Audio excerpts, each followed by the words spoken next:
القضية اللي هنتكلم عنها النهاردة هي من أكبر القضايا اللي عملت ضجة في البرازيل كلها، ولحد بعد 20 سنة من الحادثة كمان الناس كانت لسه بتتكلم عنها من كتر الصدمة اللي جات لهم من الأحداث اللي حصلت فيها، وبالذات بعد ما عرفوا من المجرم الحقيقي. الأحداث بدأت في الليلة اللي كانت سوزان وأخوها الصغير سهرانين فيها بره البيت، ولما رجعوا اكتشفوا ان والدهم ووالدتهم مقتولين في اوضه نومهم وعلى سريرهم، والاتنين كانوا مضروبين على دماغهم بقطع حديد تقريبا او حاجه شبيهه لكده. وكمان الام كان ملفوف كيس بلاستيك حوالين راسها وكانت مخنوقه بيه، والمنظر كان في قمه البشاعه. تعالوا نسمع الحكايه كامله من البدايه ونعرف التفاصيل بالظبط.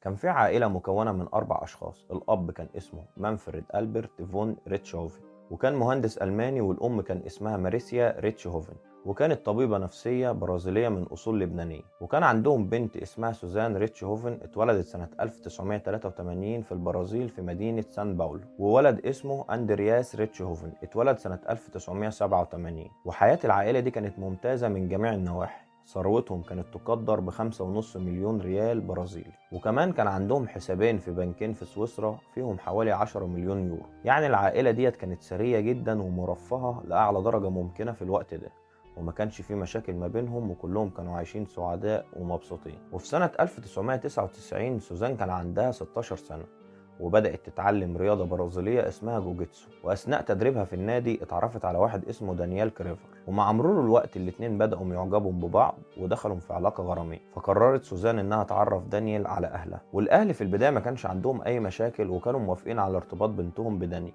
لكن بعد فترة اهل سوزان غيروا رأيهم، لانهم اكتشفوا ان دانيال لا بيدرس ولا بيشتغل، وكمان بيشرب مخدرات، ووضعه سيء من جميع الاتجاهات. فبدأوا يتكلموا معاها ويقولوا لها انك لازم تقطعي علاقتك بيه لانه مش مناسب ليكي وكمان بيشرب مخدرات. لكن سوزان رفضت واتمسكت بدانيال، وبقت علاقتهم اقوى من الاول. والحال فضل مستمر على الوضع ده، ما بين ضغط الاهل على سوزان في انها تقطع علاقتها بدانيال، وما بين تمسك سوزان بحبيبها دانيال، لحد شهر يوليو 2002. اهل سوزان كانوا واخدين الشهر ده اجازه، وكانوا طالعين فيه رحله، لكن سوزان رفضت انها تروح معاها، واستنت لما اهلها مشوا، وبعدين كلمت دانيال علشان يجي يسكن معاها ويقضوا مع بعض الشهر ده. وفعلا دانيال جه وفضلوا مع بعض شهر كامل لحد لما اهلها رجعوا. ولما اهلها رجعوا طلبت منهم يشتروا لها بيت خاص بيها علشان تعيش فيه هي ودانيال. لكن والدها طبعا رفض، وقال لها لو عاوزة بيت تقدري تشتغلي وتشتري بيت من حر مالي. وطبعا كان هدفهم انهم يضغطوا عليها بأي طريقة علشان تسيب دانيال، لكن هي كانت متمسكة بيه جدا لدرجة انها بدأت تخطط ازاي تخلص من اهلها. وده لانها معتقدة انهم طول ما هم موجودين عمرها ما هتعرف تكون مع دانيال بصورة طبيعية، وكمان ثروتهم كلها هتتنقل ليها هي واخوها الصغير. وفعلا قدرت توصل لخطة شيطانية في منتهى القسوة، خطة تدل على إن سوزان ما كانش في قلبها أي ذرة رحمة من ناحية والدها أو والدتها، وكل ده علشان تعرف تبقى مع دانيال براحتها، مع إن سوزان ما كانش عندها وقتها غير 19 سنة بس، وأخوها الصغير كان عنده 15 سنة. المهم في ليلة 31/10 سنة 2002 سوزان أخدت أخوها الصغير وودته لمحل جيمنج، وقالت له خليك هنا والعب مع أصحابك براحتك، وكمان لو عاوز تسهر طول الليل عادي. وبعدين رجعت على بيتها هي ودانيال، وكان معاهم اخو دانيال اللي كان اسمه كريستيان وكان عنده 26 سنة. بس قبل ما تدخلهم البيت دخلت هي الاول وفصلت كل اجهزة الانذار وكاميرات المراقبة الموجودة في البيت، وبعدين طلعت اوضة والدها ووالدتها علشان تتأكد ان هم نايمين.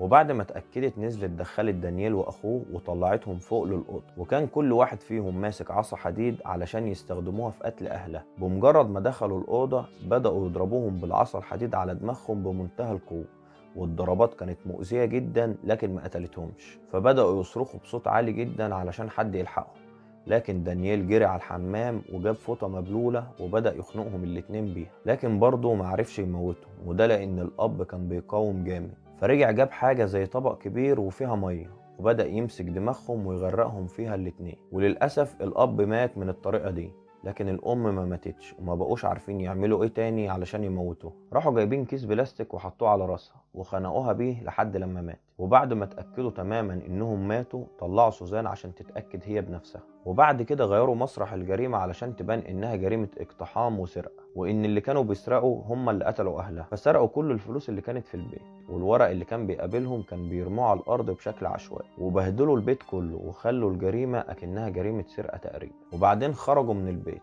دانيال وسوزان راحوا الفندق قعدوا فيه، وكريستيان راح قعد في مطعم ياكل فيه، معرفش جاله قلب ياكل ازاي بعد الجريمة اللي هو لسه عاملها. والساعة 3 الفجر خرجت سوزان من الفندق وراحت للمكان اللي كانت سايبة أخوها فيه وخدته ورجعت للبيت. وكمان دانيال خرج من الفندق ورجع لبيته علشان محدش يشك في حاجة. المهم سوزان وأخوها أول ما دخلوا البيت اتفاجئوا من البهدلة اللي حصلت في البيت، وطلعوا لأوضة أهلهم علشان يطمنوا عليهم فلقوهم مقتولين. سوزان اتصلت بالشرطة على طول وبلغتهم بكل اللي حصل.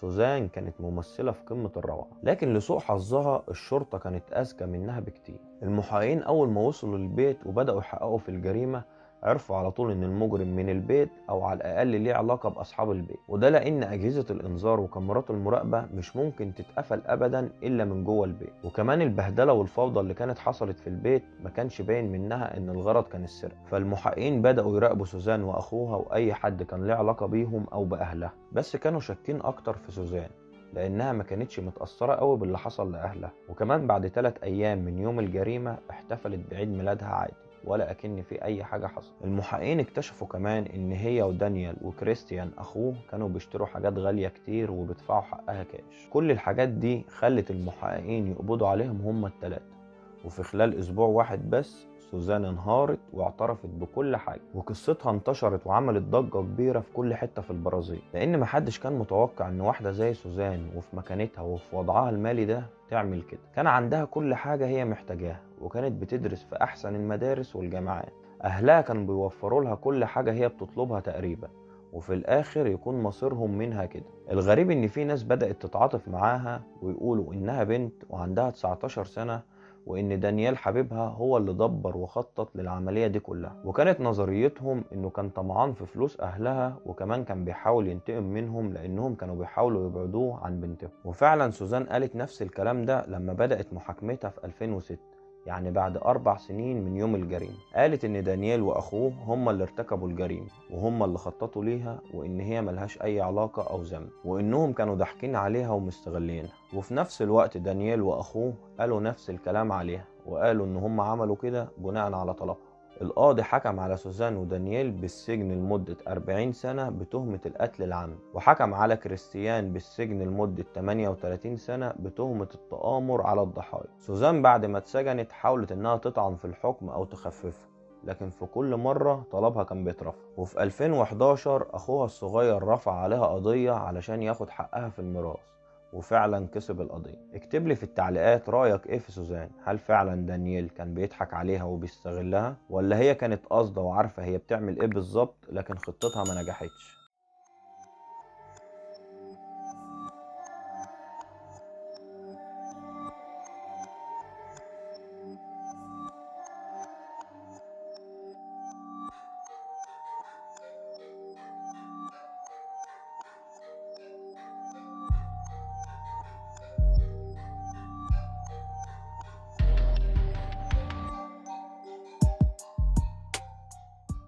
وبكده نكون وصلنا لنهاية القصة. اتمنى يكون الفيديو عجبكم واشوفكم على خير ان شاء الله في فيديو جديد وقصة جديدة.